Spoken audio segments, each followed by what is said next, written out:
अस्सलाम वालेकुम जी, मैं वासिफ अवान। तुसीं देखते हो ज़ारेवाल चैनल। तुसां आस्ते इनको दी शायरी आंदी है जी, समात करो। दिल मेरा करदा है होर एक ब्याह करा, दिल मेरा करदा है होर एक ब्याह करा, लोड़ के ना मुल्ला कोई छुप के निकाह करा, छप छप करा में सारियां तैयारियां, 5-7 चीज़ां नाले किना में उधारियां, किसे को राय के ना मैं सलाह करा, दिल मेरा करदा है होर एक ब्याह करा, सादा तकरीब होवे बंदे 10-12 होन, 5-7 संगी मेरे 2 बस कारा होन, ते मां केड़ी लोड़ है पैसा में तबाह करा, दिल मेरा करदा है होर एक ब्याह करा।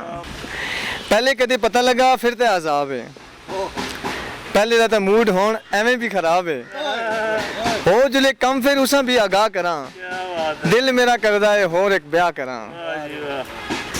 फिर भी मां लगदा है डर बड़ा पापा जी, फिर भी मां लगदा है डर बड़ा पापा जी, होशिया फसाद कहर बड़ा पापा जी, चंगी गल ए वे इतना ना चाह करा, ते मां केड़ी लोड़ है एजा ब्याह करा।